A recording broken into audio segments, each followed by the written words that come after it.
Okay, good afternoon, everyone. My name is Bryce Wakefield. I'm an Asia Program Associate here at the Wilson Centre. We have an extremely interesting event today, the North Korean Diaspora in Northeast Asia. Today's event is co-sponsored with the Asia Program and the North Korea International Documentation Project, whose leader is James Person, who is over there. The NKIDP is devoted to going into the archives of North Korea's communist allies, former communist allies, and retrieving documents, translating them, collating them, and publishing them. It's a very interesting project if you're an expert on North Korea or otherwise interested in North Korean issues, particularly historical issues, or how history informs today's policy. I'd encourage you to familiarize yourselves with it. Okay, today's event, I will not be too long in introducing the speakers, so we have more time for them to speak and for you to ask questions. We have three speakers today. Apichai Shipper is going to talk on North Koreans in Japan, or North Korean communities in Japan.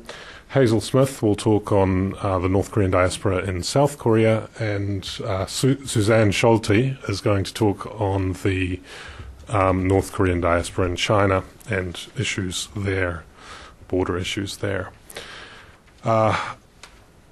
Professor Shipper is a visiting scholar of the Terasaki Center that's for Japanese studies at the University of California, Los Angeles. He was also based at the University of Southern California.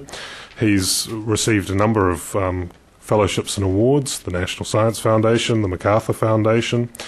He's been a visiting researcher at the University of Tokyo, the University of Kyoto, Hitotsubashi University, and Stockholm University. He has written extensively on foreigners living in Japan, and his most recent book his forthcoming book rather, is a comparison of the United States, Japan, and Sweden, I believe. Next up is Hazel Smith. She's at Cranfield University in the United Kingdom. She's the professor of resilience and she's a professor of resilience and security there, and the director of the Resilience Center. She's written a number of recent books which were published by the United Nations University, and she's undertaken extensive field research in North Korea and elsewhere. She's been working on North Korean issues for over 20 years. And our next speaker is Suzanne Scholte, and she's the president of the Defense Forum Foundation, which is a non-profit organization that presents educational programs on foreign and defense affairs and specializes particularly on North Korean issues. She also serves as the U.S. partner for the Citizens Alliance for North Korean Human Rights and the Committee for Human Rights in Korea. She's a treasurer and founding board member of the U.S. Committee for Human Rights in North Korea. She has written extensively in the media on North Korean issues. So without further ado, I'll turn things over to Apichai, and we'll start there. Okay, first I just want to express my gratitude to Bryce Wakefield and the Woodrow Wilson Center for inviting me, for organizing this event, and the kind invitation to have me here to speak on the North Korean diaspora in Japan. So basically, what I want to do on my talk is to give you a brief background on the North Koreans in Japan and the situation there. Then I want to also talk about the institutional organizations that are supporting North Koreans in Japan. And then I want to discuss the contribution of North Koreans and their institution on the contribution to promoting democracy in Japan, or promoting multicultural democracy, or the lack thereof in Japan. And And my argument in brief is that although the North Koreans have made some kind of positive impact on Japanese democracy, but compared to other ethnic groups and other ethnic organizations, they actually do not make that big of an impact. And in many ways, it's actually they help engender sort of reactive nationalism among the Japanese. Okay, so in terms of the background, I'm sure that most of you know the reasons why the Koreans were in Japan in the first place have to do with certain policies and actions that the Japanese government had, particularly in 1910 with the annexation policies of Japanese government would annex Korea in 1910. And which allow many of the, which not allow, but brought many of the laborers from Korea to work in factories and in mine and railroad constructions in Japan in 1910s, 1920s. What's really interesting, though, is that many of these workers who were brought to Japan to work there actually came from South Korea. Majority actually came from South Korea because most of the industries actually in Korea during that time were actually were located in the northern part, and the southern part were the poor areas and the farming areas. So a lot of the poor regions of South Korea were in South Korea. So many of these were actually came from South Korea. And two policy in 1939 and 1944 with the Labor Mobilization Act and the Conscription Act, the Labor Conscription Act in 1944, actually brought all of these, allowed the Japanese government to bring all of the Korean men to Japan if they wanted to, for mobilization, labor mobilization. And as a result, by the end of the war, about 2 million Koreans were living and working inside Japan. And these people were, during that time, were referred as imperial subjects because they were part of Japan. And during the during the occupation period, 1945, 1952, about 75% of those Koreans actually repatriated back to Korea during that time, either South or North Korea. But about 620,000 actually remain in Japan by 1952. Now, about 620,000 remain, right? Remember, I just mentioned that many of these people actually came from southern part of Korea, right? About 500 of the 600,000 actually identify themselves or characterize themselves as North Koreans. The reason why they characterize themselves as North Koreans is because they feel largely connected with North Korea because they were workers during this when they were in Japan. So, and also the Japanese Communist Party also helped mobilize many of these Korean workers and help them. So by 1952, we had about 500 or 500,000 North Koreans. Actually, the Koreans would identify themselves with North Korea in Japan. This is very different than today. Today, the number have decreased to about 460. And this is what we now call Zainichi Koreans. Zainichi is Zainichi Kankokujin, Zainichi Chosenjin. The Zainichi Kankokujin are affiliated with South Korea, and the number is about 370,000 for the Zainichi Chosenjin, are the one who's affiliated with North Koreans, about 200,000. And again, the numbers now are highly contested. Actually, the numbers are, many people think that is actually in great decline, particularly among the one who are affiliated with North Koreans. And when I actually do interview with them, they actually would not give out the number per se, because I think it's a sensitive issue among the North Korean institution in Japan. And one of the reasons because it's in decline. So both of the number for both organizations that affiliate themselves with South Koreans and the North Koreans are in decline as more and more Zainichi begin to marry Japanese and beginning to nationalize. In fact, about 10,000 Koreans, Zainichi Koreans, naturalized in Japan about every year in the past 2 decades. And the organization that represents North Korea and South Korea in Japan also has a decline of membership as well. So the point I want to make here is that I want to stress is that many of these people who characterize themselves as North Koreans, their ancestors actually came from South Korea, right? And many of them actually have never been to North Korea. Yet they characterize themselves as North Koreans. So they imagine their homeland. So they have no connection, real connection with North Korea.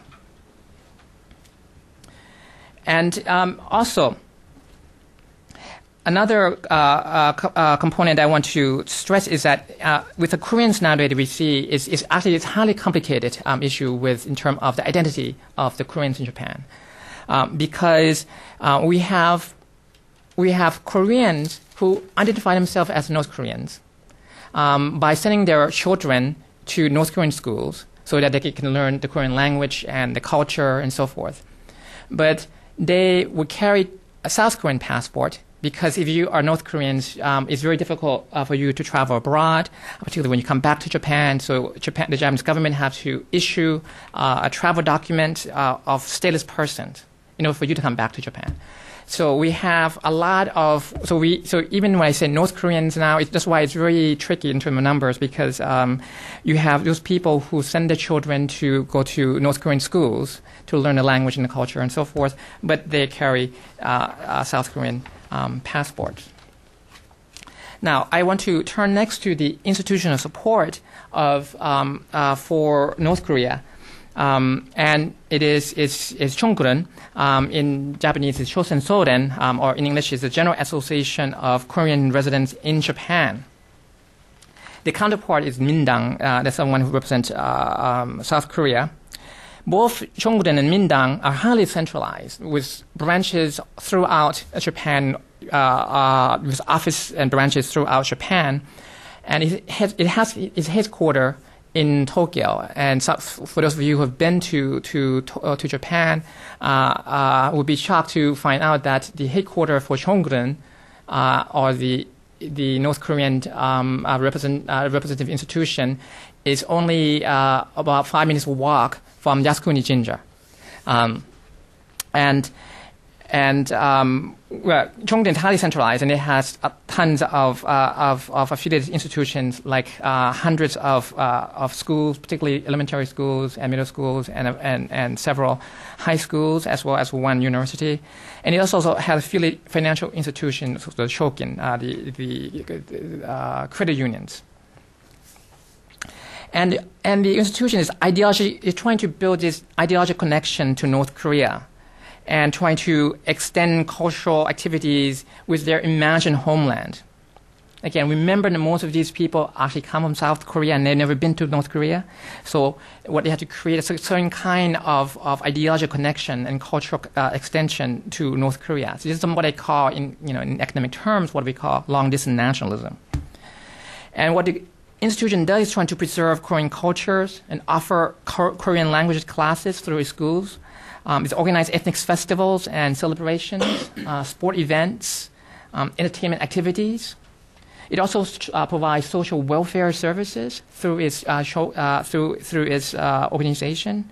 It also provide employment opportunities for their members. If they graduate from the Chosen University in Tokyo, they can actually try to find employment in one of these branches of Chongguren, or in the financial institutions. They also offer loans to these people who need help in terms of buying a house and so forth. Now, many of you probably also know that Japan and North Korea do not have a diplomatic relations. So therefore, Chongguren actually has become an unofficial embassy of the Democratic People's Republic of Korea. And so as a result, they actually issue travel permit to North Korea. If you want to go to North Korea, you go through Chongguren, and Chongguren also mediate interactions with the businesses that are run by the Japanese and North Korean members. And in many ways, Chongguren has become an institutionalized voice for North Koreans in Japan. What is interesting about this, it has become institutionalized voice for the North Korean Japan, so they speak on behalf of North Koreans. But they get most of in terms of their policies are being dictated from North Korea. So they don't really, they don't really speak so much on behalf of the North Koreans themselves. And this is my argument later on. So as a result, because it becomes so institutionalized, it's ensure interest representation and policy formation among for giving voice to the North Koreans in the Japanese society. And you would expect them that they would be able to set political agenda to further their claims in local deliberative processes and institutions.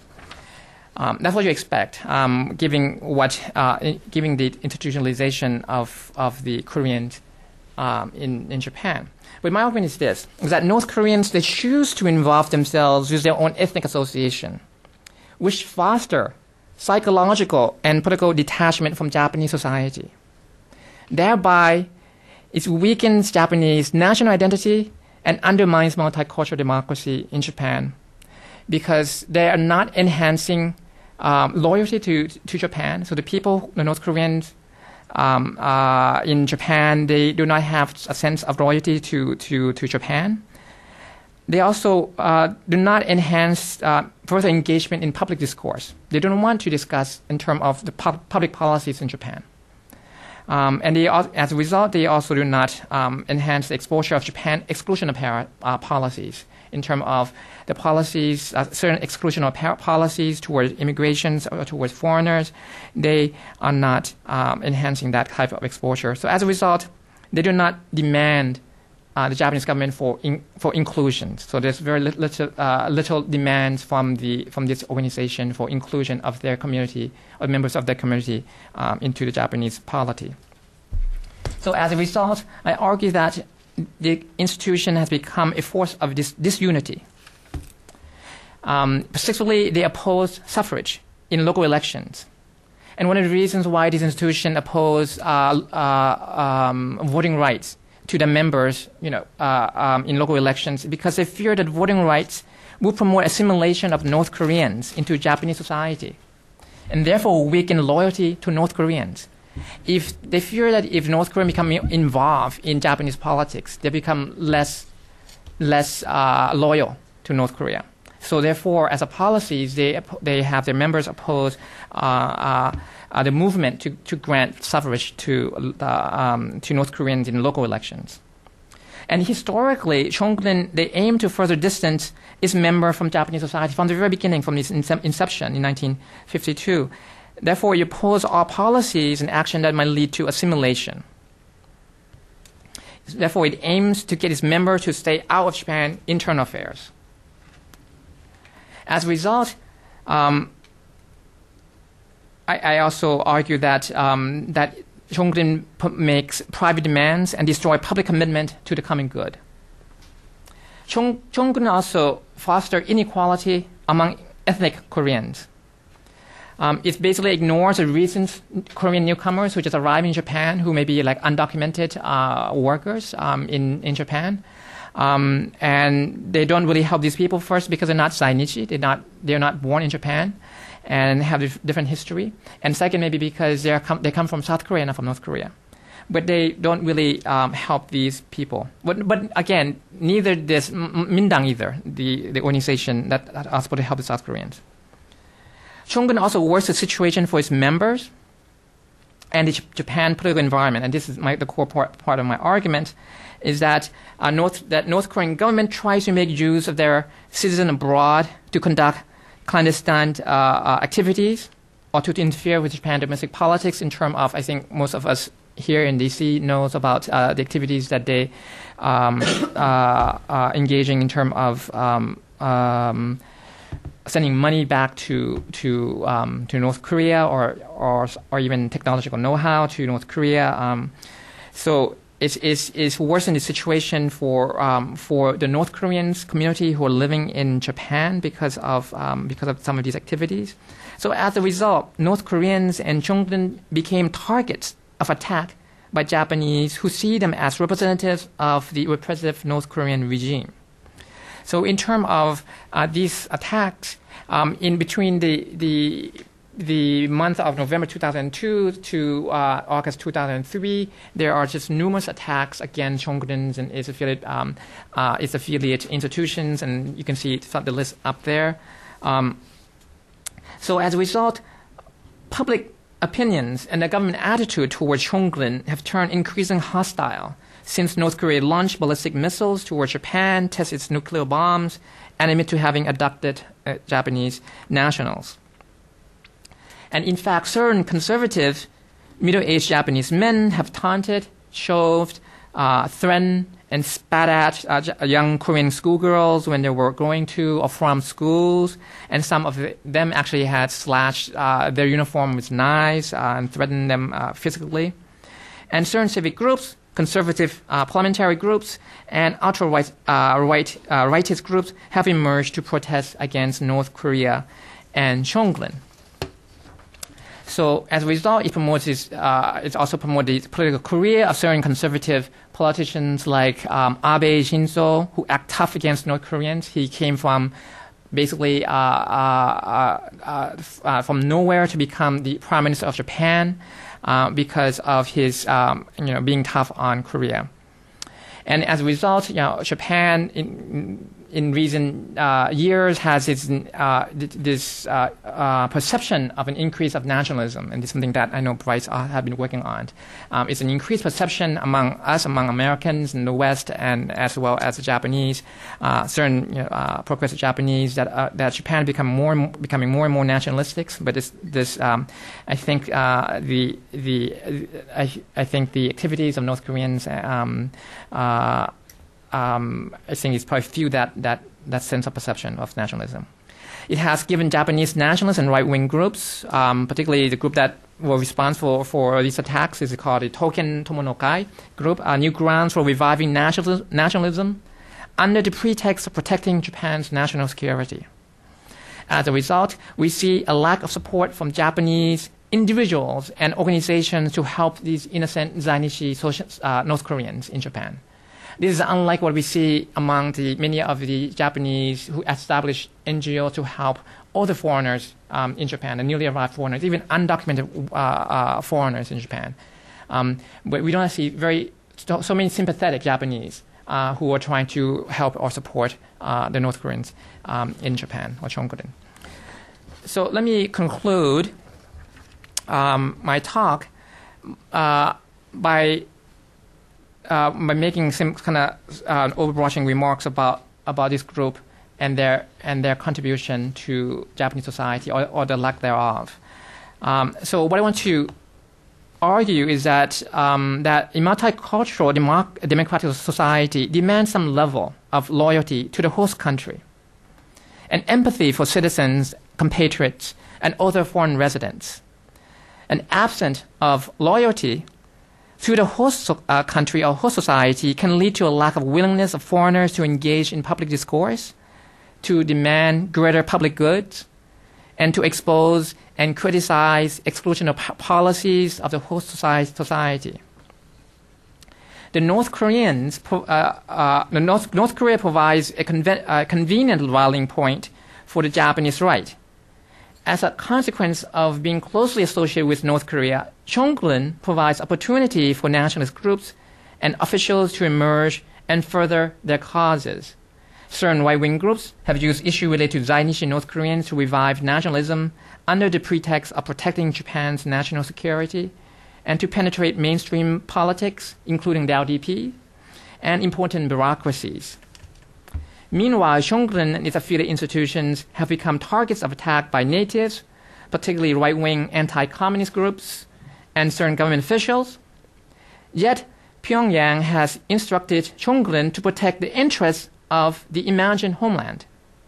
This situation directly affects many innocent Zainichi Koreans who are associated with Chongqing, as they encounter numerous physical and psychological abuses from Japanese reactive nationalists. And due to the uncomfortable environment for North Koreans in Japan, they increasingly embrace an ideology of diasporic nationalism, meaning that they prefer to have an independent existence from both their homeland and their whole society. And I think that is the situation of the North Koreans in Japan today. Thank you. Great. Thank you, Apichai. Our next speaker is Hazel Smith. Thank you. Thank you very much, and I'd like to thank the Woodrow Wilson Centre for inviting me today to speak to you.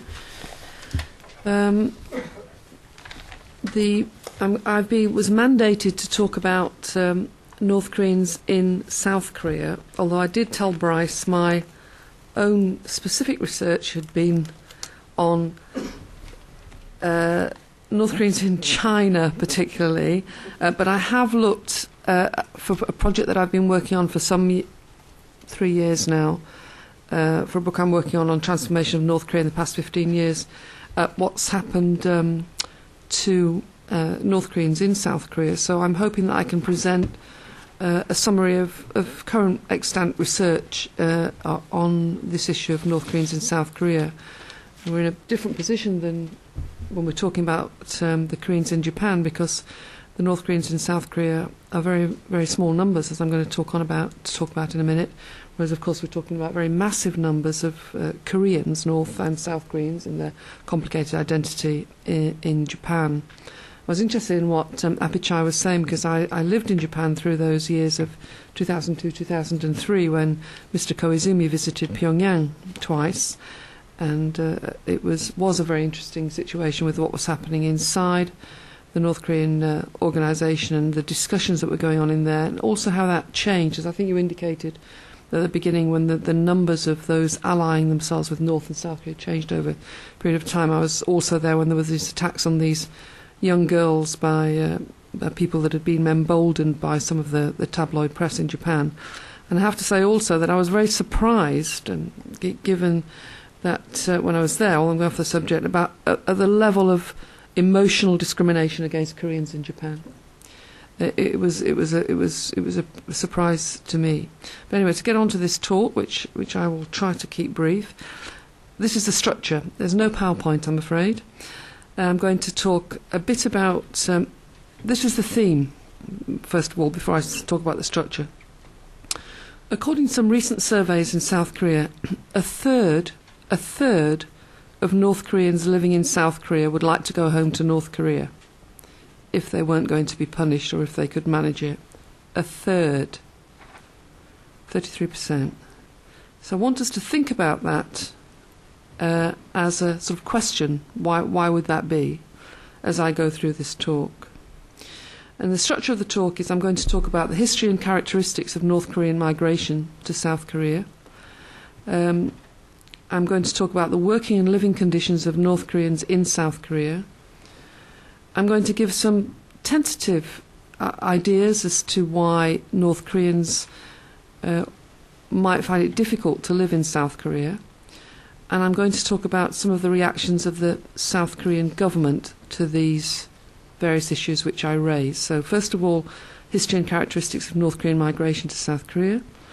Secondly, the working and living conditions of North Koreans in South Korea. Thirdly, why North Koreans, or some of them at least, don't do so well in South Korea. And fourthly, I'm going to talk a little bit about South Korean government responses.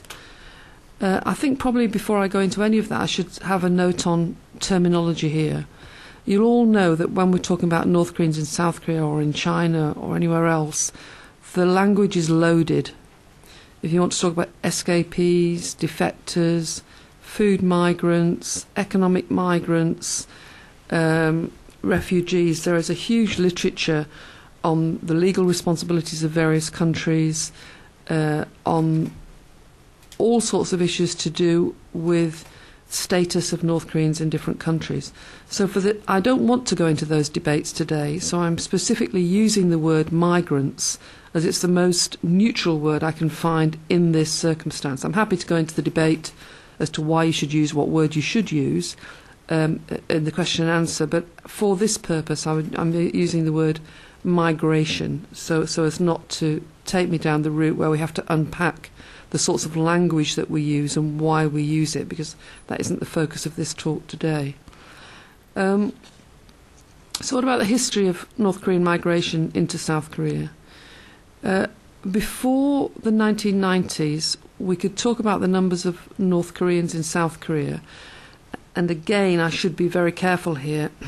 We're talking about there was lots of migration between North and South before the war, 1950 to 53, and after the war there was some toing and froing. But once the division had settled down after the war, we're talking about rather small numbers of North Korean migrants who went into South Korea up until about 1993.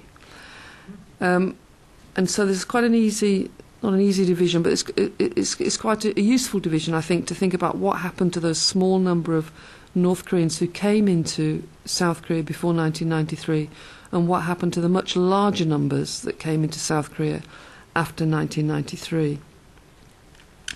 1993 is the year that I use for division because the law changed in South Korea in terms of how to deal with North Koreans coming into the country, and also because this more or less coincides with the time where we know for sure that the huge hunger, malnutrition, starvation issues were starting to cause real famine in North Korea. And so you were seeing push factors, extreme push factors, why North Koreans would want to leave, would want to leave the country. Before 1993, the rather small numbers that came out were diplomats, security agents, sometimes soldiers, and sometimes students that had been studying abroad. North Korean students studied in the East European countries, the communist countries, and in China and in Russia. So there are a number of them with opportunities. Of course, they tended to be surveilled, but there were a number of opportunities for them to leave the country, and some of them did. North Koreans who came into South Korea before 1993 are also different from North Koreans who came into the country after 1993 in that they were financially very well rewarded. The legislation was such that they were given funding proportionate to what was perceived as the value of their intelligence. Useful for South Korea. You have to remember, of course, North and South Korea were at war. They're still at war formally. And in this situation where there is that sort of conflict, if you've got potential sources of intelligence from the other side, then there is going to be an interest in this. And the provisions whereby North Koreans were funded proportionate to their to the value of their intelligence came from a 1962 law, South Korean law, special law on the protection of defectors from the North, which was amended in 1978. Now, obviously, a system which rewards those who can give the most intelligence gives rise to moral hazard in the system,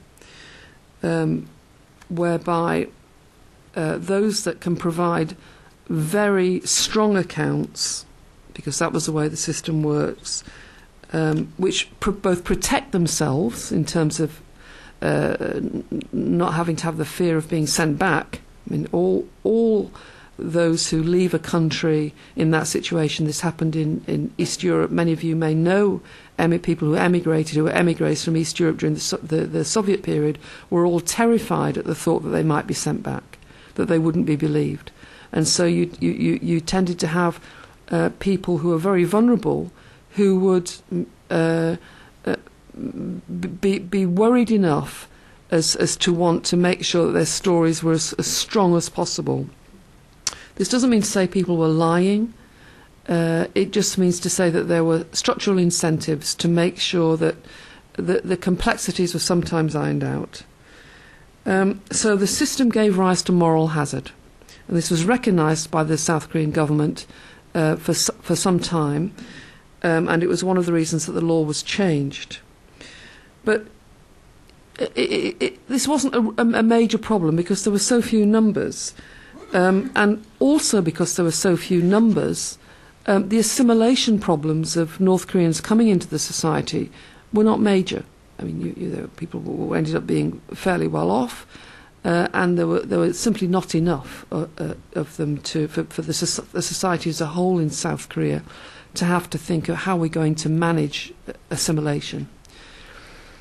So before 1993, not really a problem for South Korean society, and not really a problem, of course, a major problem in terms of North Koreans leaving family behind. That was a problem, but not so much of a problem for the individuals once they got into the society.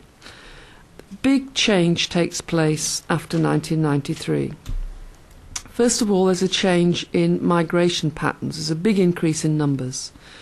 From the 1990s, those escaping the famine, the country grew exponentially compared to previous numbers. I mean, in 1993, South Korean government sources report that there were 34 North Koreans in South Korea.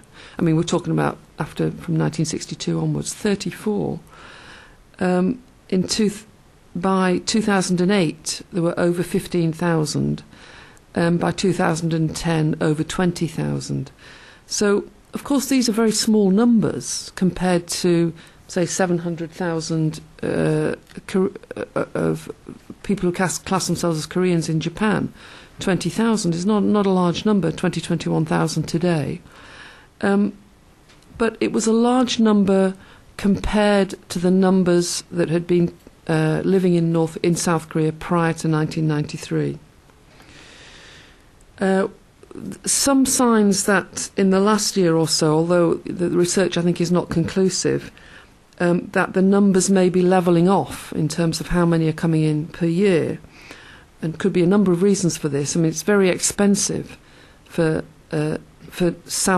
North Koreans living in South Korea to bring their relatives into South Korea. They have to pay brokers in order to get them to make the trip from North Korea into China and whichever route they're going to take and to come into South Korea. So in large numbers compared to pre-1993, 21,000 by now, but small numbers in terms of, for instance, the numbers of foreigners living in South Korea, which is about 1 million today. What about the characteristics of North Korean migration since the 1990s in terms of gender and age and social class? Well, one thing that the South Koreans have noticed in all their reporting, whether it's the government agencies or whether it's the academic institutes, is that we're seeing large percentages of females coming in to South Korea recently. I haven't got the date here. I think this survey was done in 2008. By that time, in terms of age, people in their 30s were the largest group, 32.5%, followed by people in their 20s, 27.4%, and then people in their 40s, 15.2%. So these are people of working age coming into the country. Again, in terms of some of the research coming out of South Korea, nearly half of these adults, these are adults of working age, were unemployed before leaving North Korea. And again, it's not surprising. We all know that there's been, in the last 15 years, unemployment and underemployment in North Korea because of the economic collapse that took place in the early 1990s. It would be very surprising, actually, probably to find if the majority had been employed. So we know that they're adults of working age. We know that increasingly they're women. We know that nearly half of them have come from unemployment. And we also know that numbers of them come into South Korea with diseases related to poverty, including tuberculosis and hepatitis B. These are diseases that you find where there's poverty. So we've got some idea we can make some, of course not everybody is in this position, but we can make some, I think. I mean, South Korea, I think, does have some very, very good data now on the North Koreans that are coming into South Korea. So, what are the working and living conditions like of North Koreans when they come into South Korea? Well, again, I think of these poor 20,000 North Koreans have been surveyed to death by academics, by South Korean government agencies, by South Korean think tanks, by foreigners coming in and wanting to talk to a North Korean. I mean, there's only 20,000 of them. And what we do know is that the results of all these surveys, there's numerous surveys, do not portray a picture of assimilation. They do not portray a picture of assimilation. And indeed, the opposite is indicated, that North Koreans are not assimilated into South Korea effectively. They haven't settled well on the whole into South Korean society. They largely feel as if they're discriminated against. And one of the other concrete issues is that they often end up in very low-paid jobs. Most of these North Koreans of working age, most of them are of working age, end up in South Korea not in permanent jobs, but in part-time or casual work. Again, it's often a sign of low-paid jobs, part-time and casual work. Over half of them earn less than the minimum cost of living according to the country's health and welfare ministry once they get a job. And they, again, I've got lots of survey results here, but I don't have to labour the point. The North Koreans mostly don't feel as if they're assimilated. They feel as if they're discriminated against, and they feel as if they're not very well off economically. Another interesting thing I think about what's happening to North Koreans in South Korea is that most of them end up being unemployed, about 60%. And, you know, there are consequences for all this. If you're unemployed or if you're not very well off because you're relying on government subsidies, as many of them still do, is that you end up living in cheaper parts of Seoul and you end up congregating together, and then this causes anxiety for your neighbours. And so you have a cycle of discrimination which can take place, even from for all sorts of reasons which can seem very rational. But perhaps one of the most depressing issues is the second generation issue, and that it's that children of North Koreans in Seoul often don't do very well at school. They're bullied and they drop out of school. I have a figure here. I think this was again for 2008. I mean, I can check it should anybody I think it's 2008. Sorry, I haven't got the date in front of me. Of the 475 North Koreans who were accepted into South Korean universities, 135 dropped out. That's a big amount, citing either financial difficulties or failure to keep up with the work. And another dismal statistic, you know, again, we're talking about here the lack of assimilation, is that North Koreans are in receipt of assistance regarding mental health issues when they come into South Korea. I've got, again, a number here which says that the numbers of North Koreans receiving psychological treatment rose from 110 in 2007 to 7,467 during the first 8 months of 2009. Well, when you consider there's only 21,000 of them, that's a fairly high percentage. And in 2008, 7 North Koreans committed suicide in South Korea. So I think, you know, the picture is pretty clear. This is not a picture of assimilation or of coming to the promised land and everything being rosy once you leave North Korea behind. So then the question we have to ask ourselves is, why is this happening? You know, why aren't North Koreans facing a brighter future once they've left North Korea? Well, of course, there's the obvious culture shocks. I mean, if you come in as a fully formed adult into another society, then you're going to have big culture shocks, especially when it's a different society from one which you grew up in, even if you didn't like that society very much. If everything's different, the norm's different, okay, the Korean cultural norms are the same, but the way of living is different, you'll have shocks. Many have been traumatised by the journey. The journey which North Koreans have to take to come out is never less than traumatic. When they come into South Korea, they're placed in a rehabilitation centre, but which is a closed rehabilitation centre. The aim is to assist in resettlement. It's called Hana 1.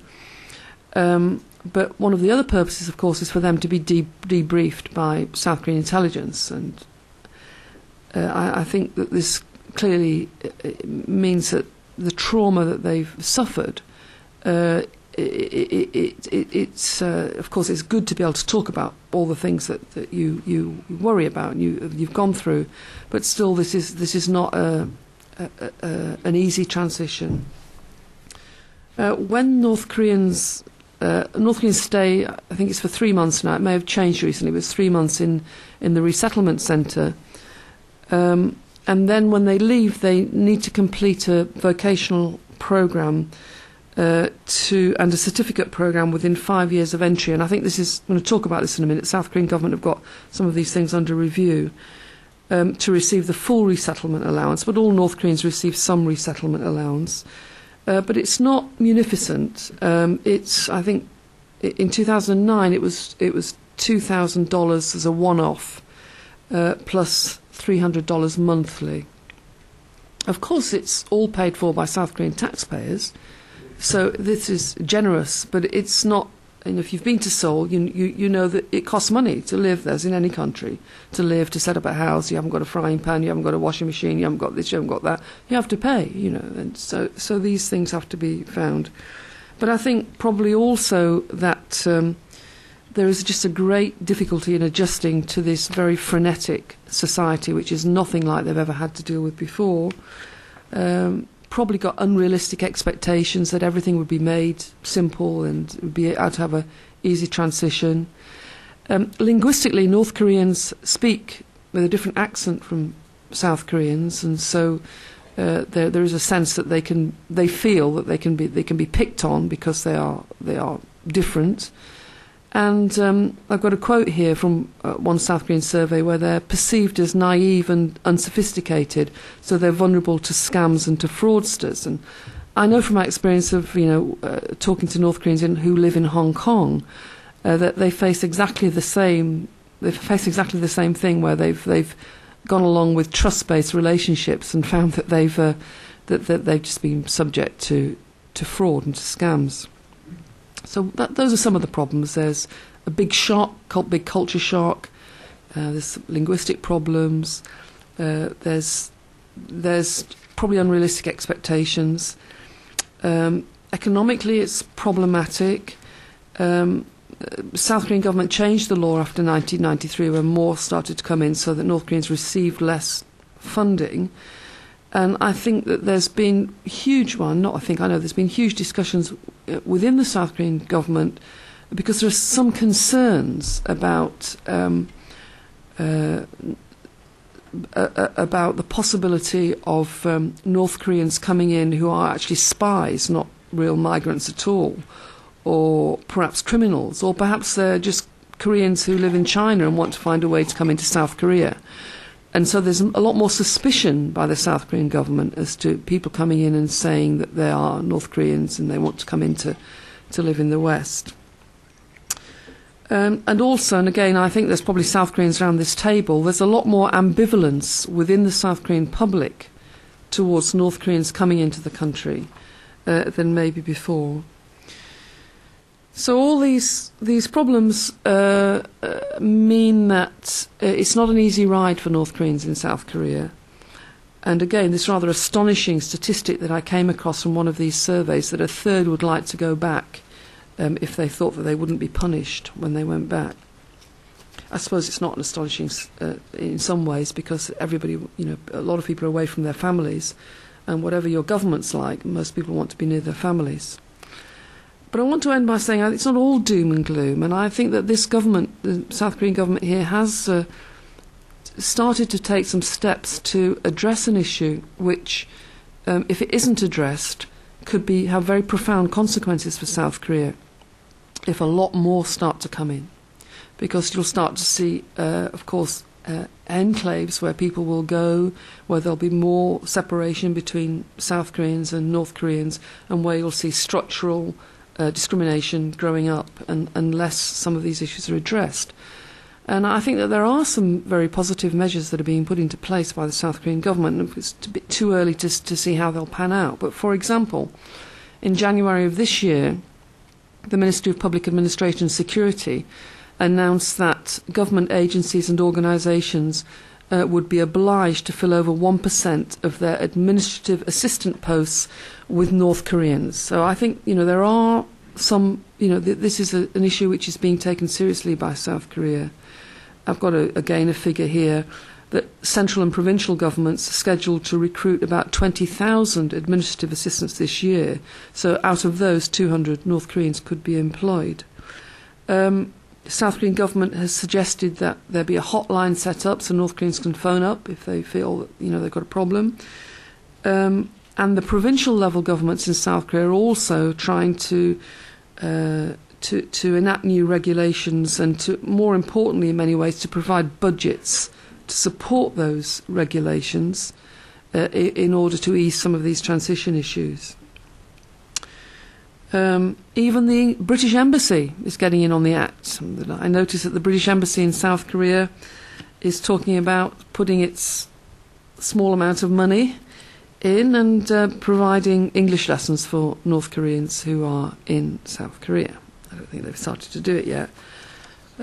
It's a bit too early to say how much difference this will make, whether it's too little too late or whether it's enough that will help change the way informal structures are already being set up in South Korea, in which North Koreans are fitting in as the lower class within the society.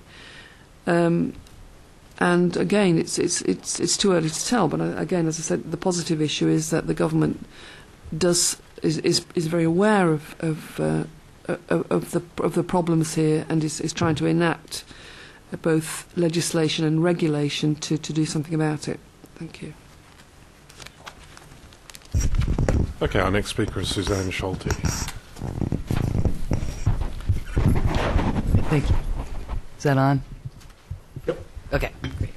Well, first of all, I want to begin by thanking the Woodrow Wilson Center and, of course, Bryce Wakefield for organizing this panel session.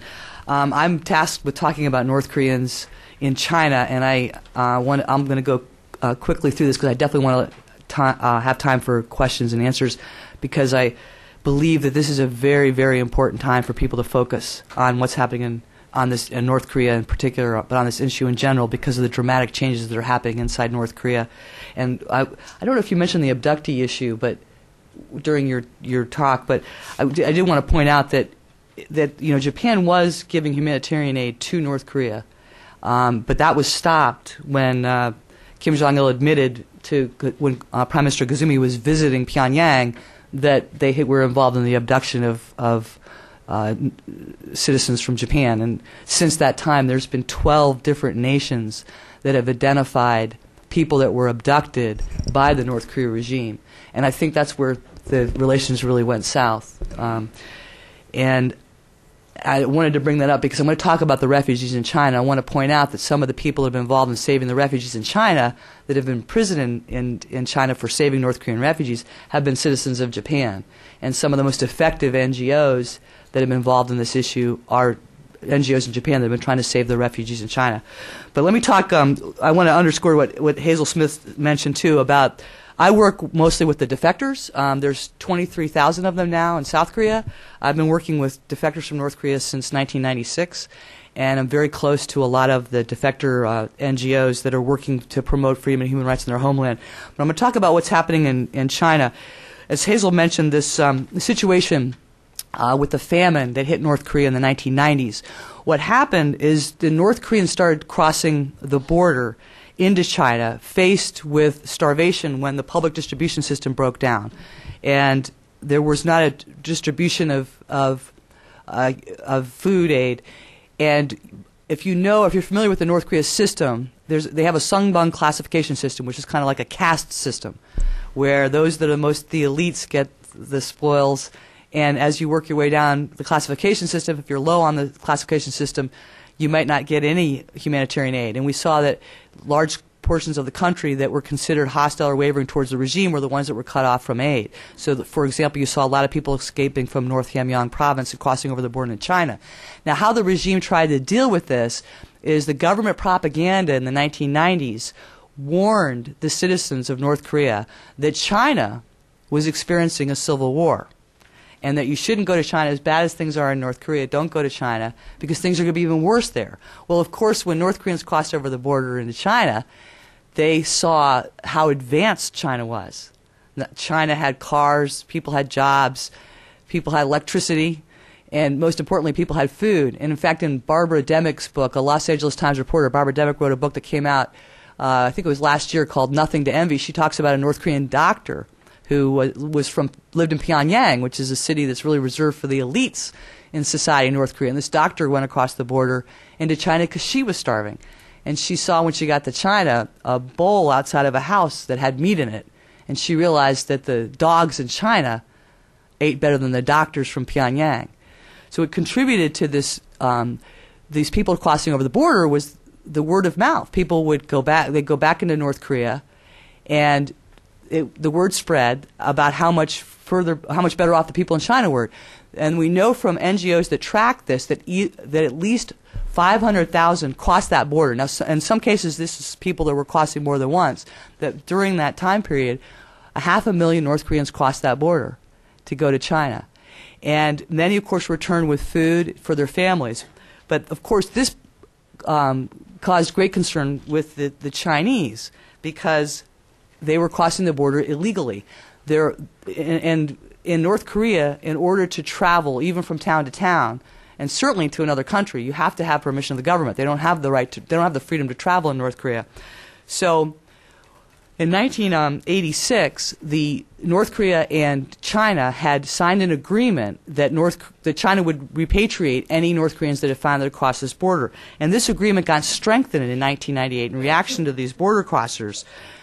The moment a North Korean crosses the border, and this is a point you brought up, the Chinese call them economic migrants because they're crossing the border not for political reasons.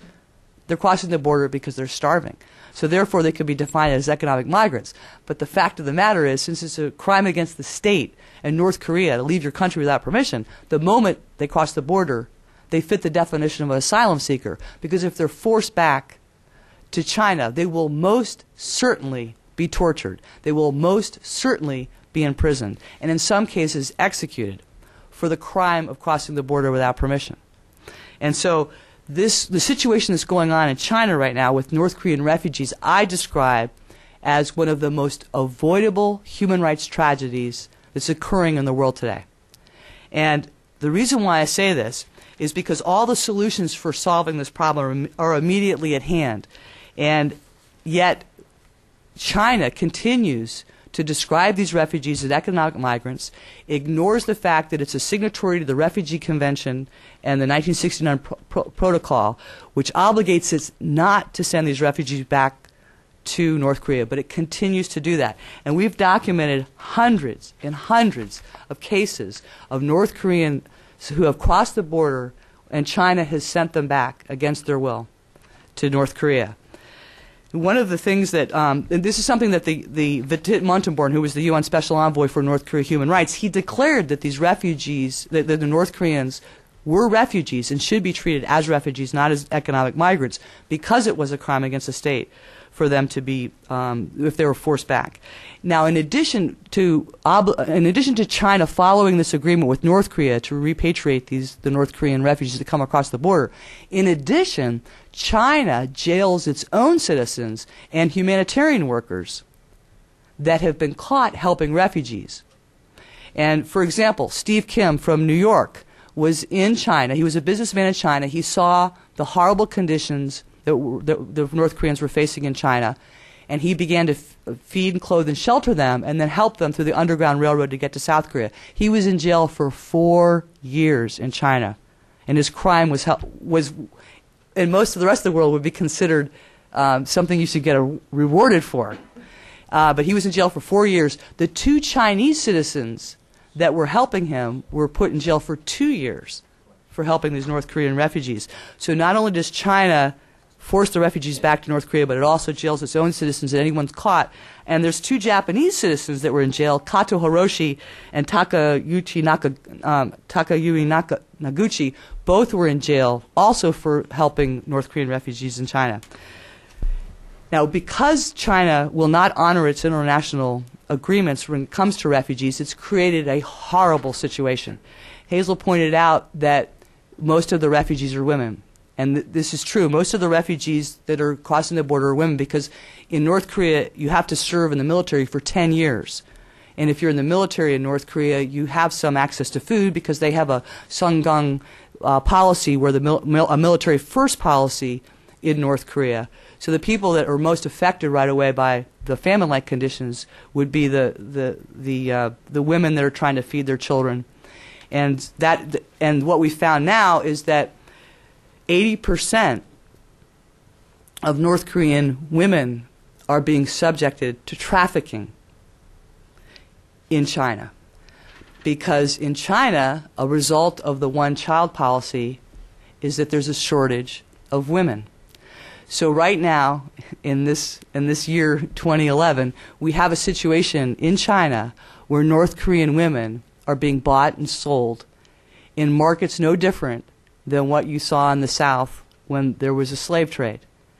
And this is a situation that not many people are aware of, and I don't know if any of you are aware of what's going on there, but this is what's happening right now in North Korea, in China, to North Korean women. And that's why when they get to South Korea, you mentioned the mental illness, most of them suffer from post-traumatic stress disorder. They fled their country because they had the choice of facing starvation in North Korea or taking their chances in China.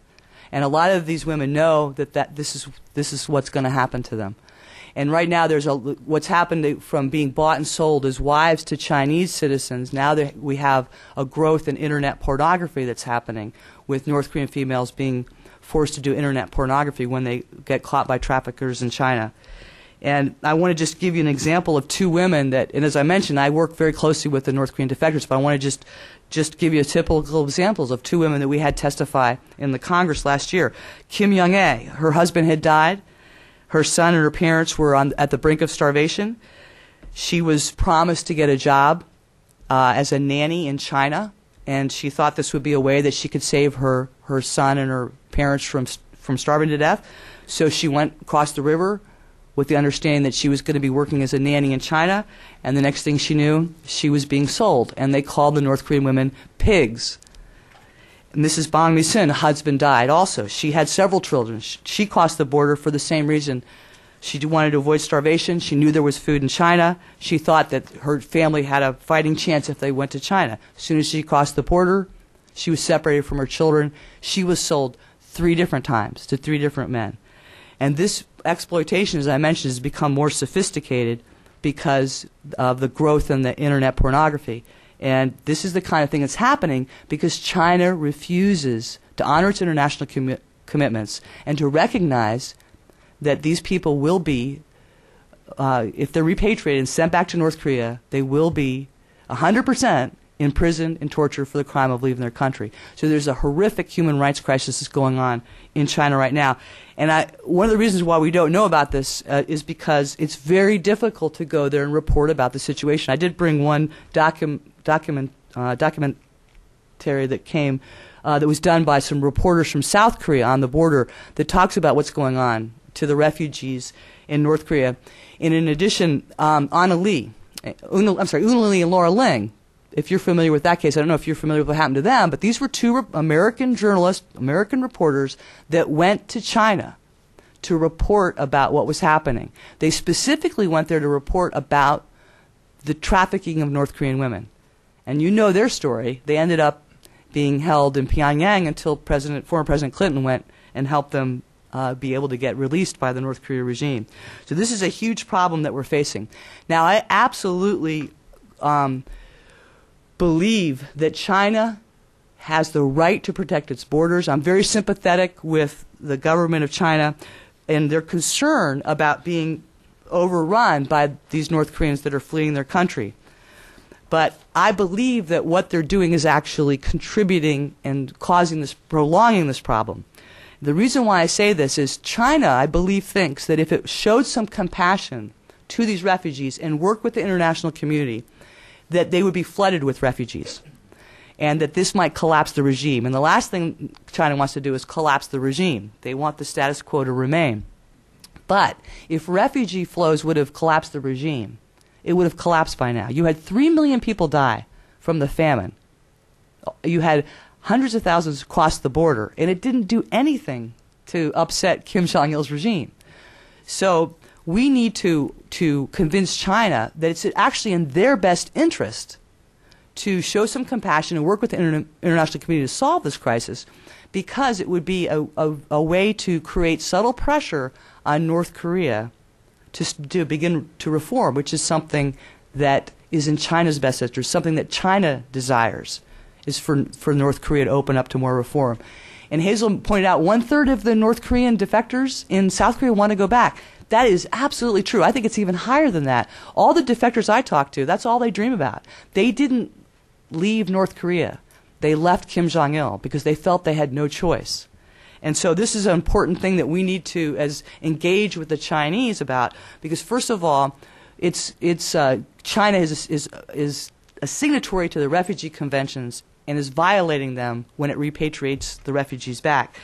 In addition, the refugee situation for North Koreans is unlike any refugee crisis in the world today. Usually when you have refugee flows, the problem is, where do they go? This is not the case when it comes to North Koreans, because North Korean refugees are citizens of South Korea under the South Korean Constitution. So they have a place to go. And we've seen the United States, although it's only been a small number, I think just over 100, their willingness to accept asylum seekers that wish to come here. We've seen other countries accept them. 23,000 have made it to South Korea. So they have a place to go. And finally, you have a humanitarian community that's helped rescue many of these refugees that China can call upon to work with the Chinese authorities to help resettle these refugees and help shelter them. And furthermore, the UNHCR, whose sole purpose to exist is to help with refugees, has an office in Beijing. But the UNHCR is not allowed to bring refugees in. If you are a North Korean refugee in China and you wish to seek resettlement, if you try to enter the UNHCR offices in Beijing, you'll be arrested. If you're a UNHCR employee and you want to go out to interview a refugee, the Chinese government will not give you permission. So they're basically barring the UNHCR from being able to do their entire mission. So this is a problem that not many people know about because of the difficulty in reporting about it, but it's something that could be immediately solvable if we can convince the Chinese to work with the international community to honor their treaty obligations, and to also in our government to do more to help those refugees that want to come here. For example, the North Korea Human Rights Act passed in 2004. It had funding in there to help NGOs that were helping refugees, but none of that funding could be made available because you have to have the permission of the host country. And in this case, most of the refugees are in China, and if you can't get the permission of the Chinese to help these refugees, there's no way that you can have access to that funding. So this is another problem too. And then finally, we've also been calling on the countries that are affected by the refugees: China, Thailand, Laos, Cambodia, Vietnam, where the North Korean refugees are showing up, to establish a first asylum policy, as we have done in the past for the Vietnamese boat people, which says that we will help protect them and commit to those countries where the refugees are showing up, that we will commit to helping, if they'll protect them, we will commit to helping them with the resettlement. So those are just some of the issues that I want to talk about, and I think I'm okay on time? Okay. Yeah, okay. But I look forward to any questions you want to ask about this. Okay, folks, standard rules for questions apply. Thank you to all our speakers first. Is Joshua here? Oh, goodness. Okay, Bob is going to, or James is going to pinch hit. If you could wait until James comes to you with a microphone. If you could state your name and identify yourself by any affiliations you might have. Thanks. Who's first? I'll go first. I've got a question. Apichai, you talked about perhaps cultural or institutional disincentives to assimilation and, importantly, naturalization in Japan for North Koreans and perhaps South Koreans as well. In Japan, I'm wondering if there are any other barriers you could think of, perhaps in terms of government institutional barriers to naturalization in Japan. Is it easy for a lot of these Koreans, many of whom were born in Japan, grew up in Japan, to naturalize and, I don't want to say disguise themselves as Japanese, become Japanese? You want to answer it? Yeah. Okay. I think the common knowledge is well known that Japan has one of the most rigorous nationalism policy. Now, so in terms of, to answer your question, the expectation is it would be, well, yeah. So the government barriers towards nationalization is very tough on these North Koreans. But the answer is actually opposite. The North Koreans, they can become naturalized Japanese citizens quite easily. It's their choice not to do it. There is the package of institutional barriers in terms of learning the Japanese language, learning some of the basic histories. It's something that the North Korean can master quite easily. It's their choice that they do not want to do it, and historically has been a choice particularly in the second and third generation in Sainichi. Now that the fourth generations now it has become they are much more likely to nationalize, given the fact that they also would be probably most likely to be marrying a Japanese citizen. Now, but other government barriers also exist, not in terms of naturalizations. The other barriers in terms of institutional barriers for Japan is Japan does not have, like many countries in the world, Japan does not give the rights of suffrage in local government. In certain places in Europe, in Sweden, in certain places in Europe, they give that right also to foreigners. So the rights to be engaged in public discourse is very extremely limited to foreigners. So not only in terms of suffrage, but also in terms of the participation in doing public works, in working to become a local government officials, for example. That has been an institutional barrier until the very late 1980s, early 1990s. Also, other barriers also include children who go to these chosen to these North Korean schools do not have the same type of legalizations or accreditation as the rest of the Japanese public schools. So you may graduate from, for example, Korean high school, but you were not allowed to take examinations for the public schools. Now this is changing because some of the private schools, private universities are allowing these Koreans to do it. But that is another part of international barriers that you mentioned about. Japan is a very difficult country for anybody to live, any kind of foreigner to live. But in terms of nationalization, that is not a barrier for North Koreans. Great. Okay, over here.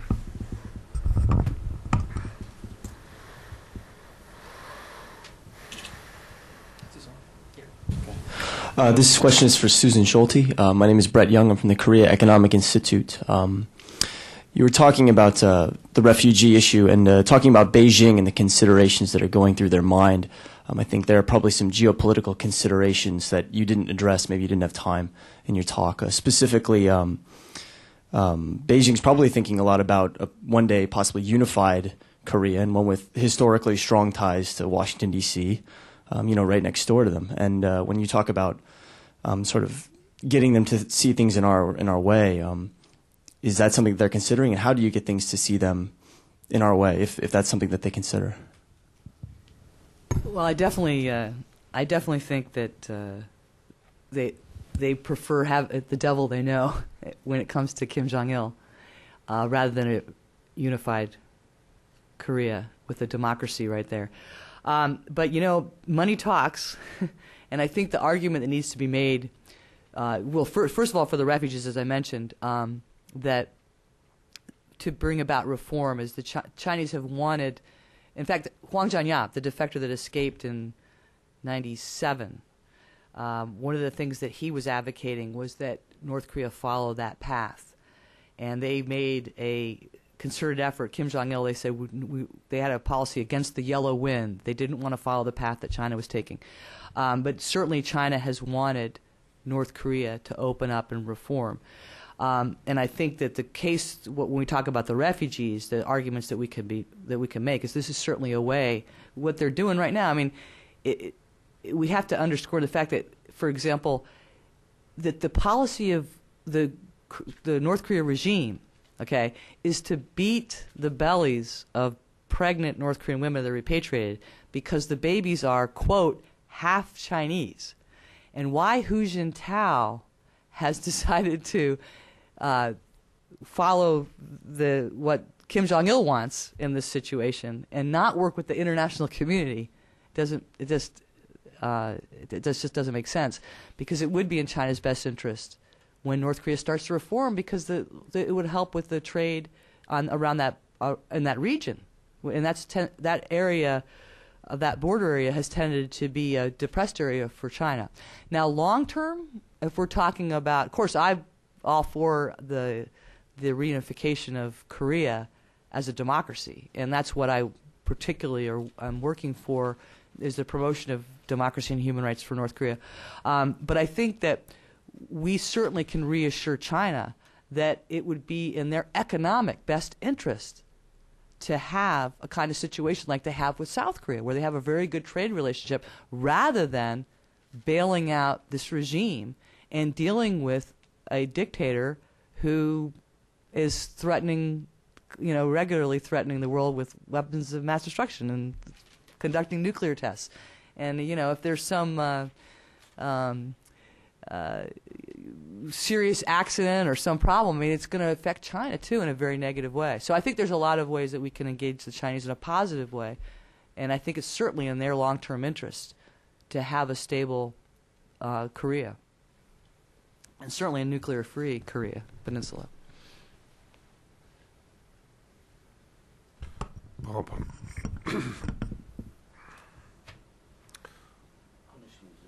Okay. Bob Hathaway at the Center. Thanks to all three of our panelists. I'm tempted to ask three different questions, but I'll try to restrain myself. And Hazel, just address my question to you. Sort of a devil's advocate question with respect to your very valid point about the poor record of assimilation that North Koreans have once they get to the South. It seems to me implicit in that judgment is that, and I'm thinking of the statistics, for instance, like the dropout rate of students. Though you didn't say this, what I think you mean is that North Korean students drop out of university at a much higher rate than their South Korean peers. And I don't think anybody could argue with your judgment if that's your standard of comparison. But I wonder if that's the right standard, or at least the only standard. It strikes me, for instance, that it would be interesting to look at how this group of migrants assimilates or fails to assimilate compared to other large migrations over the last 50 or 100 years. Now, this being the United States, the first thing that comes to my mind is the successive waves of immigrants to this country. Have you ever seen any, but there are obviously other waves that you could also use as a measurement. Have you ever seen any study that compares assimilation of different waves of migration as opposed to simply measuring North Korea's success versus South Korean success? It's a really good question, and I can't compare with the American experiences, but I haven't got the numbers to compare with the one I want to talk about. But there's been a lot of studies done in Britain about different groups of migrants who've come to Britain at different times from different countries or different parts of the world, and how their children, or second and third generation, have not just assimilated, but in terms of different sectors. Have they gone to university? What's their income levels, etc., etc. So there is a fair amount of information. And what we find from those figures is it rather depends upon the pre-existing social characteristics of the group. So, for instance, there's quite a lot of research that shows that groups who come from South Asia and East Asia, that their children do very well at school, even if they live in very poor areas, social housing.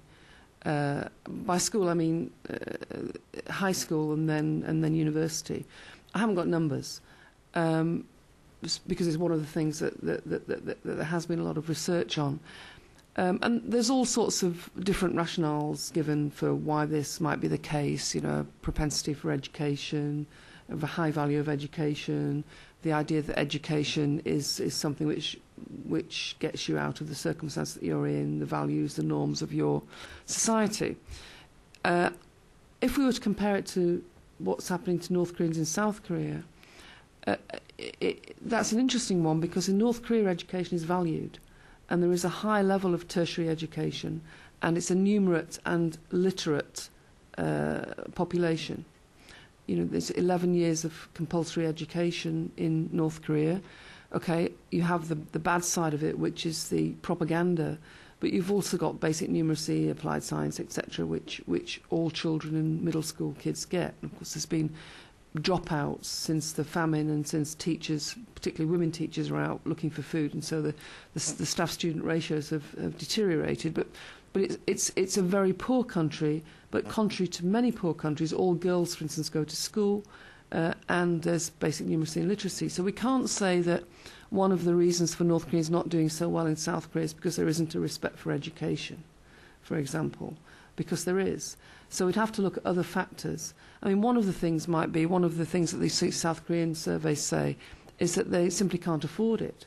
And I think one of the underexplored issues of what happens to North Koreans in South Korea is it's not just the fact that they're on low wages, which you might expect from a group which, although might have some skills, is completely unused to this society. So it's difficult for them. One of the things, of course, is as with migrants, or particularly migrants who come from a political structure which means that they can't go back, is that they've got simply no family, community, even long-distance transnational networks. I mean, I edited a book a couple of years ago on diasporas, where we looked at the comparative experience of diasporas in different countries, and there's something that the analysts call the transnational opportunity framework, or the transnational opportunity structure. And there's a whole load of what that simply says is that if you want to know how well a diaspora is going to do, how well it's going to become assimilated, you have to look not just at what's happening to it in its home country, but the ongoing links that it has with, not just how it's doing in its host country, but the ongoing links and the types of relationships it's got with its home country. And here you have a complete lack of even transnational backup. No email, no letters, no calling on mum and dad when you're not doing too good at the university. You've got a lack of community framework there, and a big rupture between life before and after. So I guess if there was more research, those are the areas I'd be looking at. So I don't think it's because North Koreans, once they get into university, are unwelcomed. I think but there clearly is an issue there. And again, I think the South Korean government is as aware of this as the rest of us, and is trying to address this issue, because its interests are that North Koreans now do become better assimilated, not just for now but for the future. If there is going to be in the future unification, integration, well, if you can't deal with 20,000 people, which is not a lot, doesn't make you feel full of confidence for how you're going to be able to deal organisationally in the future. Can I add on to that? Is that all right if I add a Yeah, comment sure, on that? of Yeah, course. Yeah.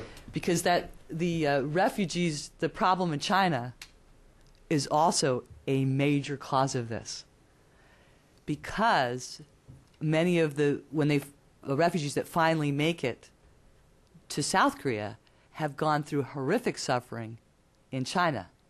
They may have been repatriated and escaped again, escaped again. Just to give you one example, there's a family here in Northern Virginia, and the two daughters are going to school in an American school right now. But they spent 10 years as refugees. Forget about high school. I mean, they didn't get the chance to have an education. So those refugees that finally get to South Korea have likely been through some horrific trial just getting here and haven't had access to education, and their children have missed all those years. So that's another problem. And then another thing, too, is the educational system in North Korea is pretty much broken down as well as the public distribution system broke down. So the education system there is very poor as well.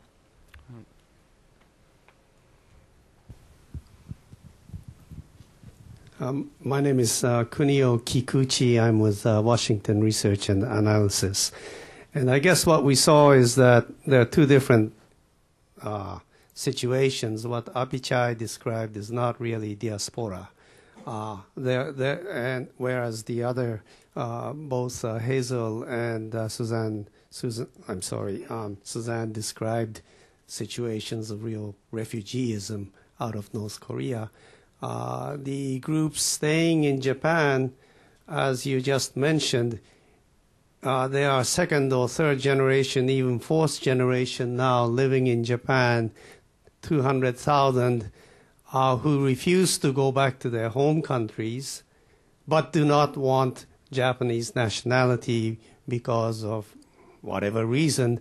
And this is, I guess, no other country accepts that kind of a selection, someone who wants to live in your country but never wants to be part of your country, kind of thing. So in that sense, Japan should be recognized as a very generous humanitarian country. But having said that, what is the end game for the 250,000 or so, quote, North Koreans who came from South Korea but who do not want to become South Korean or Japanese?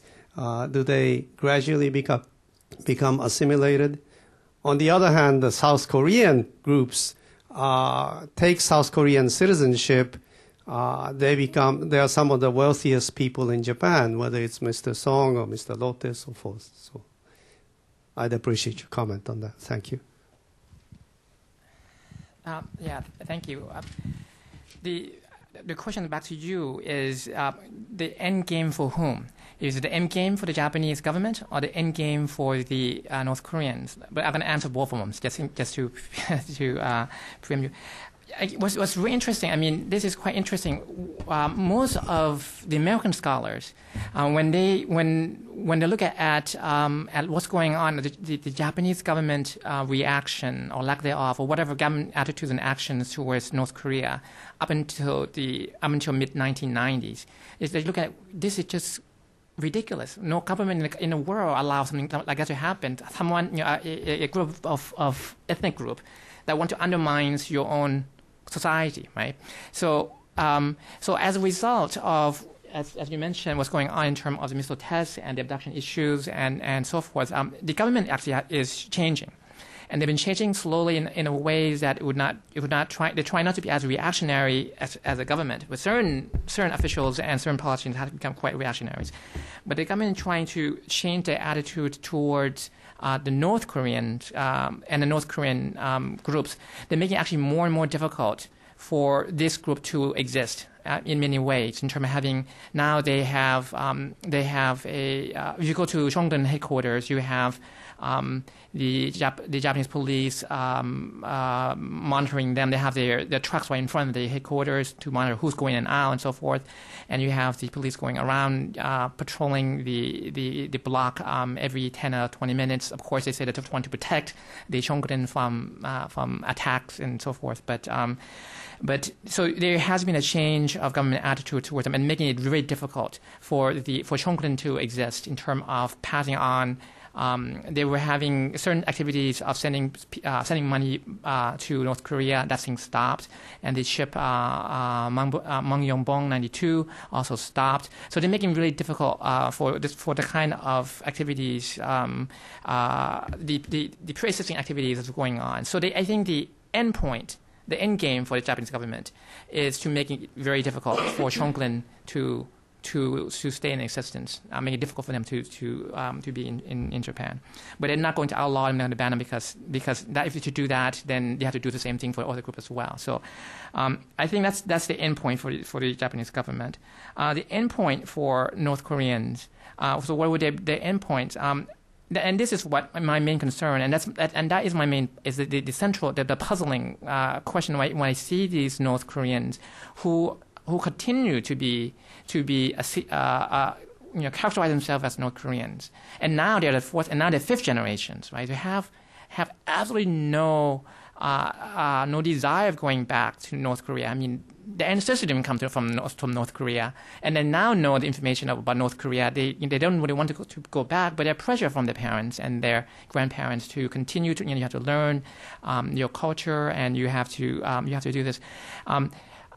What I think was drastically changing. What scholars of immigration scholars observing Japan today is this high rate of intermarriages among this group, among the North Korean group. It's about 80% of these fourth and fifth generation North Korean are marrying Japanese. Once they marry Japanese, their children are going to be Japanese, regardless. So I think the end game there ends when their children become Japanese.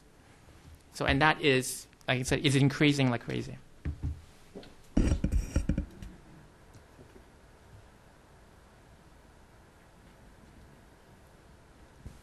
Thanks. I'm Norm Hastings. A question for Hazel Smith, if I could.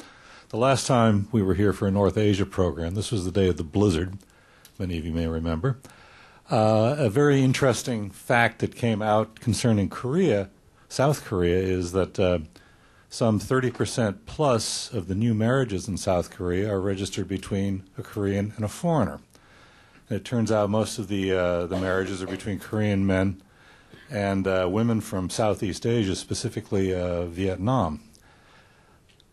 What with most of the refugee or the migration population being women, isn't this group marriageable and therefore assimilable in some very striking way in current South Korean society? Why aren't they being assimilated via the marriage route as Koreans are in Japan?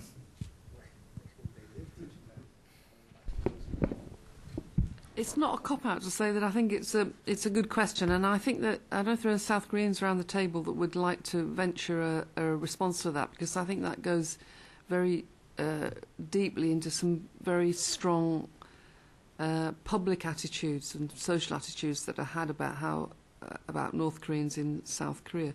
Well, there's not a lot of them, I think, is the answer. I haven't got a gender breakdown here, but if we're talking about a total of about 21,000, say it was half and half, but it's probably a bit more. It's probably about 70%. We're talking about 12,000 women, which is, in the scheme of things, not a great deal. All of different ages, some of which will not want to be getting married, and some, maybe very young. I don't know. I can't scientifically answer the question, but I think that in South Korea today, as in North Korea, the issue of inter-Korean relations at a personal level as well as at a political level is very, very fraught with sensitivities. It's not fraught with sensitivities the relationships if you're going to have with a Vietnamese young lady or a young lady from the Philippines. You don't have any of those potential sensitive issues to deal with. You don't have to face a woman who's probably traumatised, as Susanna said, who's come into the society in a very difficult way, who's got problems with never being able to see their families ever again, may have left children behind, who even in the best case scenario is going to be in a position where you will have everything to deal with apart from just the normal day-to-day personal interrelations that you have with anybody that you ever meet, including, you know, the having a relationship with a foreigner, which is still things to work through. So I think it's not an easy thing for this to happen for either side of the equation, I would guess.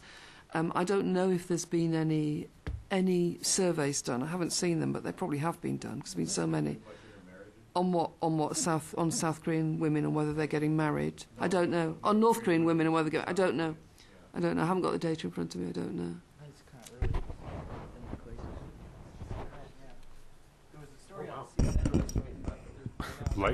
Late bloomers. We'll go over here to Mr. Fukuda, Nobuo-san.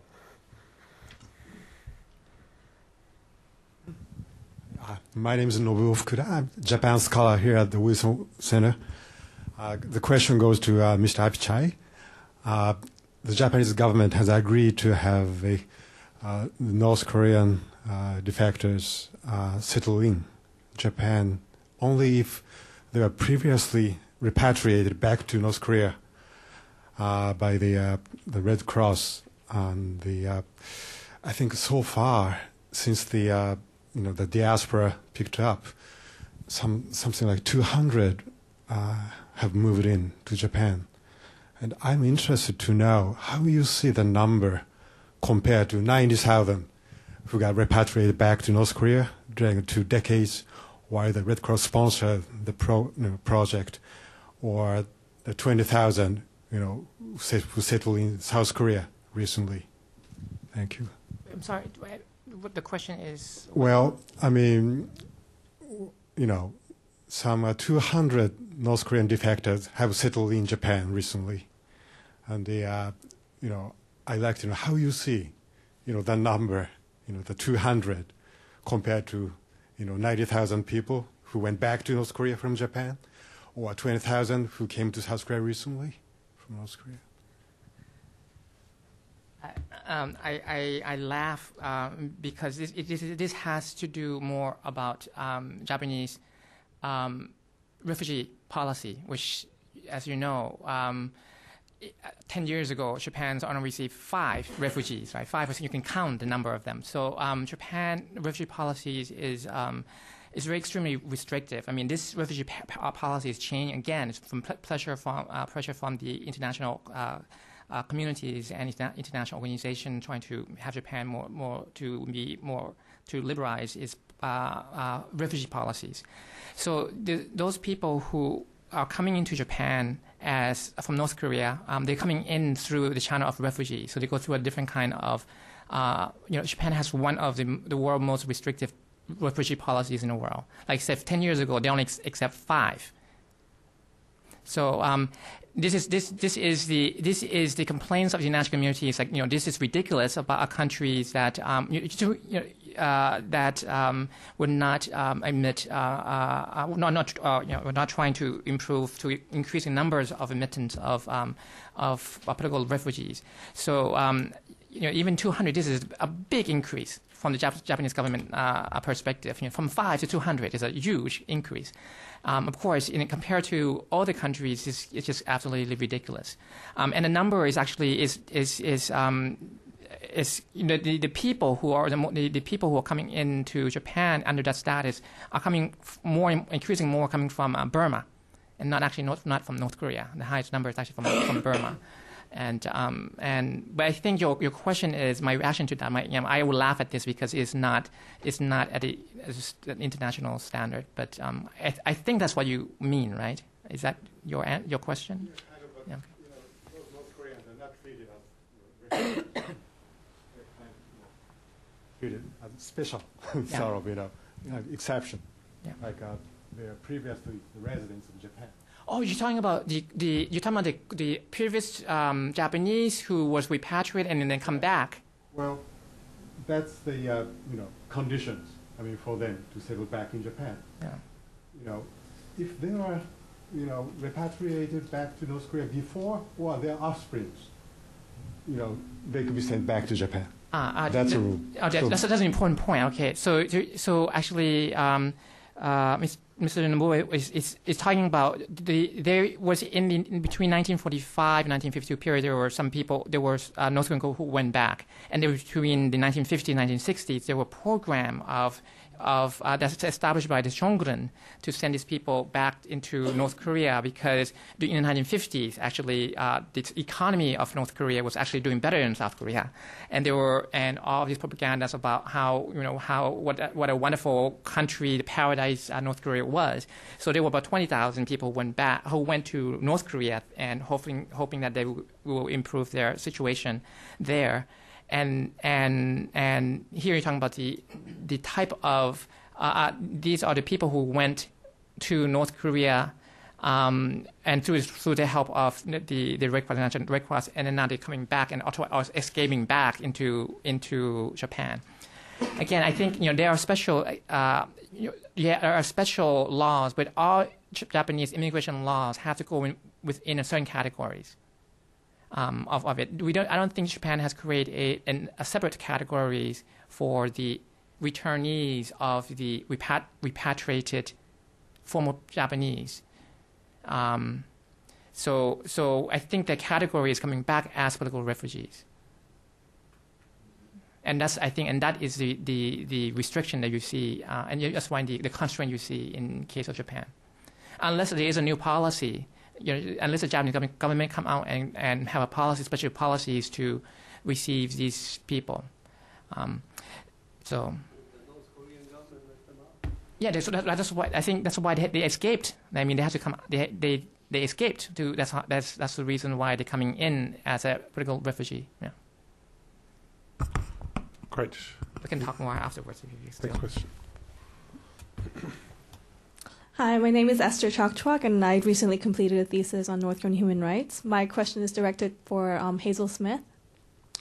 You mentioned earlier that there was a difference in referring to North Koreans in South Korea as refugees, defectors, or migrants. So could you please expand on the different terminologies?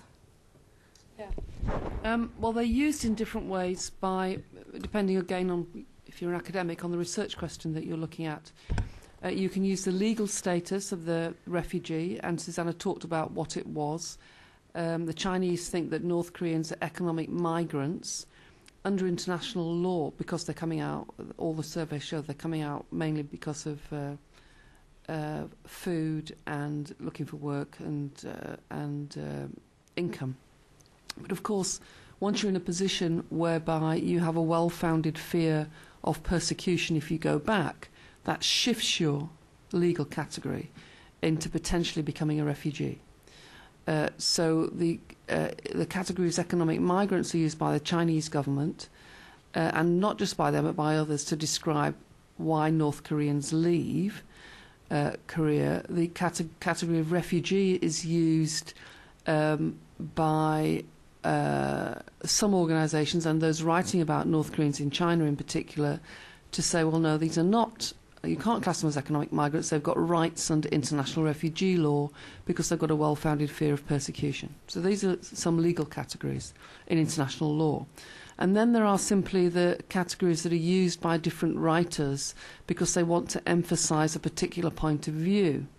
Defector, for instance, is a political category. It's not a legal category.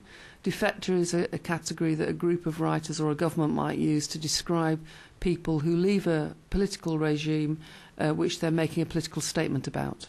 It's a descriptive category.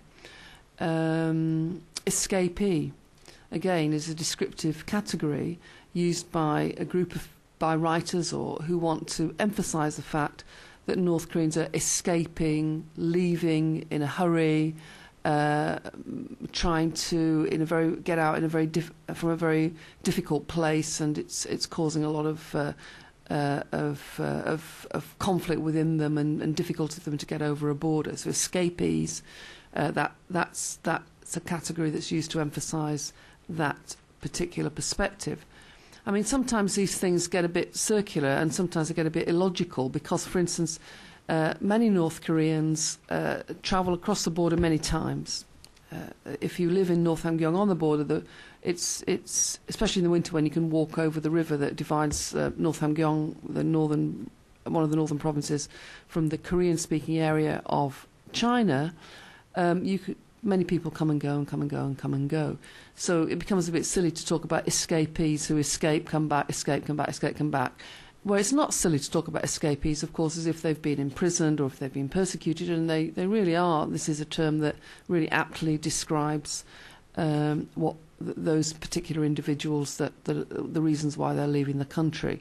So I think we've just got to be a bit careful. In other words, defector, escapee can be normative categories. They carry, they're loaded, and they're probably best used in a way which is more focused than the ways in which they can be used quite generically now. So we've got legal terms, and we've got terms which are come from particular historical, social, emotional, normative perspectives, and it often depends, as with all these things, and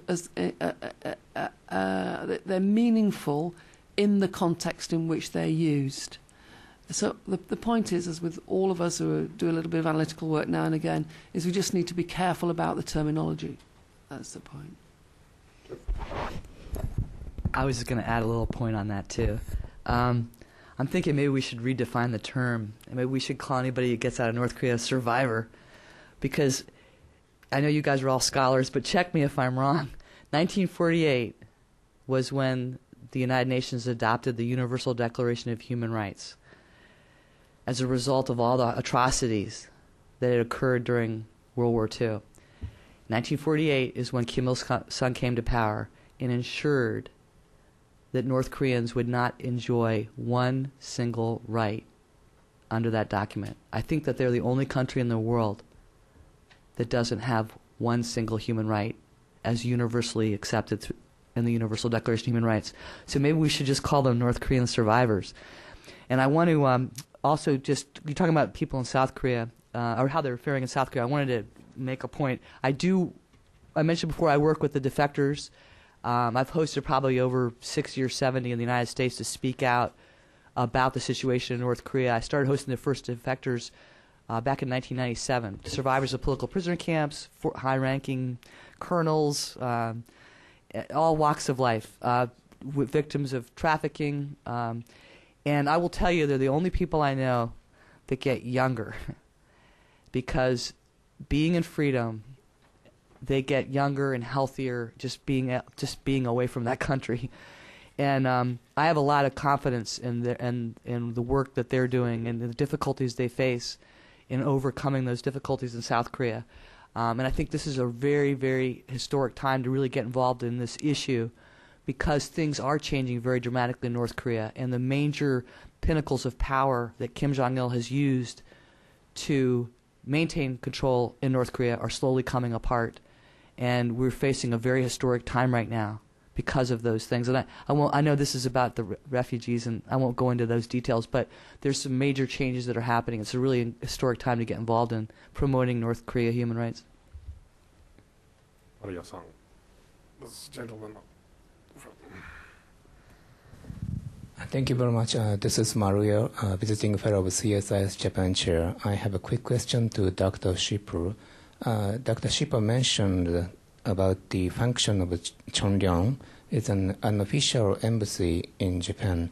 I completely agree with that point. At the same time, now some Japanese politicians try to break through the deadlock between the North Korea and Japan relations, and sometimes they try to use a so-called Cheonryong network. But there is the images among the Japanese. Cheonryong network is not so effective or only meaningless. It only loses money.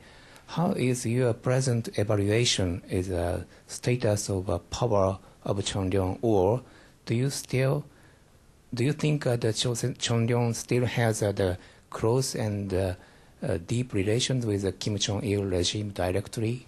Thank you. This is very, very important and also difficult question, and one that is difficult to answer. you mean the background is this, a lot. For example, the any kind of relations, pre 1995, a lot of these North Korean and Japan relations were establishing, actually go through Chongqing, and and even during the nuclear talks, the six-party talks, some of Chongqing's officials actually attended some of these talks as representative of North Korea. But they are actually a high staff member in Chongqing, right? And that's actually stopped after the admission of the abduction issues and so forth. I personally think that the network that the Japanese are going through with Chongqing, I don't really. I can tell you from the Japanese side. The Japanese sides are becoming less and less reliable on Chongqing network. I do not know about the Chongqing side, whether they want to play the role of being the mediator between the two or not, because Chongqing is going through a break as well with the North Korean side, right? The idea is that Chongqing are losing members, memberships. And one of the main concerns among the members, the North Koreans in Japan, is that Chongqing pay too much attention to about North Korea, and less about the North Koreans in Japan. So they pay much more attention to the international relations issue, to security issues, the education in the curriculum, the school curriculum in these schools tend to talk about the history of North Korea and the two Kims and so forth, and less about how the society is in Japan. So there has been a rise of an increase of criticism among the members that are going through Chongqing, and they want to change that. So Chongqing has been systematically trying to change their curriculum, the school curriculum in some of these schools. Before you have the picture of the two Kims in the classrooms, now that's only in the teacher's room and so forth, and some changes to learning more of Japanese of the Korean history in Japan. And so I think that that relationship is also changing. And I think that Chongqing and I think North Korea government probably are still negotiating. I think Chongqing is probably negotiating that relationship with the North Korean government. Now, the economic issue that you mentioned was historically these schools also received money from North Korean government, particularly for the schools purposes, and all of their books were all printed in North Korea and being sent back to these schools. So and up until the 1990s and late 80s, I think the flow is going backward now. It's from Japan, from these members are going to sending it to North Korea through their relatives who have repatriated there, and they're asking for money and so forth, or so they're sending money back in that direction, the opposite direction. So and that relation have been cut now completely, and that's only just quite recently. So I think there is tension between Chongqing and the Japanese government. There are tension between Chongqing and North Korean government themselves. And there's tension between Chongqing and their members. So there's just tensions everywhere. So I think my personal view is that Chongqing is becoming less and less effective.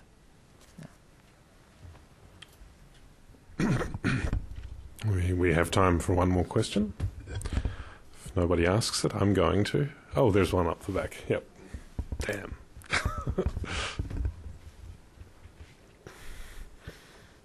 This next question is for Suzanne Scholte. What kind of programs do human rights NGOs in China run? Like, do they have vocational programs of any sort, or are they solely dedicated to helping North Koreans escape towards South Korea and such? NGOs operating in China, they're helping refugees? Yes. Okay.